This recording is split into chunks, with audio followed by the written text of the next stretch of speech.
ಎಲ್ಲರಿಗೂ ಇಕ್ರಾ ನ್ಯೂಸ್ 24x7ಗೆ ಸ್ವಾಗತ.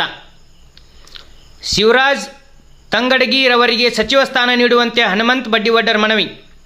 ಕೊಪ್ಪಳ ಜಿಲ್ಲೆಯ ಕಾಂಗ್ರೆಸ್ ಪಕ್ಷದ ನಿಷ್ಠಾವಂತ ನಾಯಕರು, ಜನಪ್ರಿಯ ಶಾಸಕರು ಹಾಗೂ ಬೋವಿ ವಡ್ಡರ್ ಸಮಾಜದ ಹಿರಿಯ ಮುಖಂಡರಾದ ಶ್ರೀ ಶಿವರಾಜ್ ತಂಗಡಗಿಯವರಿಗೆ ಸಚಿವರನ್ನಾಗಿ ನೇಮಕ ಮಾಡಬೇಕೆಂದು ಬೋವಿ ವಡ್ಡರ್ ಸಮಾಜದ ಯುವ ಮುಖಂಡರು ಹಾಗೂ ಕಾಂಗ್ರೆಸ್ ಪಕ್ಷದ ಎಸ್ಸಿ ವಿಭಾಗದ ಜಿಲ್ಲಾ ಕಾರ್ಯದರ್ಶಿ ಹನುಮಂತ ಬಡ್ಡಿವಡ್ಡರ್ ರವರು ಕಾಂಗ್ರೆಸ್ ಪಕ್ಷದ ಮುಖಂಡರಾದ ಸಿದ್ದು ಕೊಣ್ಣೂರವರ ಮೂಲಕ ರಾಜ್ಯದ ಮುಖ್ಯಮಂತ್ರಿ ಸನ್ಮಾನ್ಯ ಶ್ರೀ ಡಿ.ಕೆ. ಶಿವಕುಮಾರ್ ಹಾಗೂ ಕಾಂಗ್ರೆಸ್ ಪಕ್ಷದ ರಾಜ್ಯದ ಅಧ್ಯಕ್ಷರಿಗೆ ಮತ್ತು ಹೈಕಮಾಂಡ್ಗೆ ಬೋವಿ ವಡ್ಡರ್ ಸಮಾಜದ ಪರವಾಗಿ ಮನವಿ ಮಾಡಿದ್ದಾರೆ.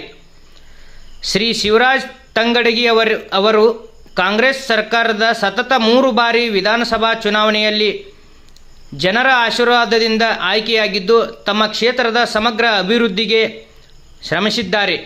ಶಿಕ್ಷಣ, ರಸ್ತೆ, ಕುಡಿಯುವ ನೀರು, ಸಾಮಾಜಿಕ ನ್ಯಾಯ ಹಾಗೂ ಬಡವರ ಕಲ್ಯಾಣಕ್ಕಾಗಿ ಅವರು ಸಲ್ಲಿಸಿರುವ ಸೇವೆ ಅಪಾರವಾಗಿದೆ. ಜನಸಾಮಾನ್ಯರ ಸಮಸ್ಯೆಗಳಿಗೆ ಸದಾ ಸ್ಪಂದಿಸುವ ಜನನಾಯಕರೆಂದು ಗುರುತಿಸಿಕೊಂಡಿರುವ ಅವರು ಕಾಂಗ್ರೆಸ್ ಪಕ್ಷವನ್ನು ಬಲಪಡಿಸುವಲ್ಲಿ ಮಹತ್ವದ ಕೊಡುಗೆ ನೀಡಿದ್ದಾರೆ. ರಾಜ್ಯಾದ್ಯಂತ ಲಕ್ಷಾಂತರ ಜನಸಂಖ್ಯೆ ಹೊಂದಿರುವ ಬೋವಿ ವಡ್ಡರ್ ಸಮಾಜಕ್ಕೆ ಸಚಿವರ ಸಂಪುಟದಲ್ಲಿ ಸಚಿವ ಸ್ಥಾನ ದೊರಕಿಲ್ಲವೆಂದು ಬೇಸರ ಸಮಾಜದ ಜನರಲ್ಲಿ ಇದೆ.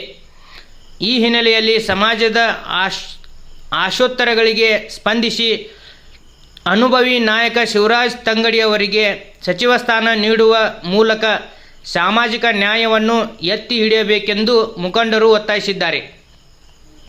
ರಾಜ್ಯ ಸರ್ಕಾರವು ಬೋವಿ ವಡ್ಡರ್ ಸಮಾಜದ ಮನವಿಯನ್ನು ಗಂಭೀರವಾಗಿ ಪರಿಗಣಿಸಿ ಸಮಾಜದ ಗೌರವ ಹಾಗೂ ಹಕ್ಕುಗಳನ್ನು ಕಾಪಾಡುವ ನಿಟ್ಟಿನಲ್ಲಿ ಸನ್ಮಾನ್ಯ ಶ್ರೀ ಶಿವರಾಜ್ ತಂಗಡಗಿ ಅವರಿಗೆ ಸಚಿವ ಸ್ಥಾನ ನೀಡಿ ಸಮಾಜದ ನಿರೀಕ್ಷೆಗಳನ್ನು ಈಡೇರಿಸಬೇಕೆಂದು ಸಮಾಜದ ಮುಖಂಡರು ಆಗ್ರಹಿಸಿದ್ದಾರೆ.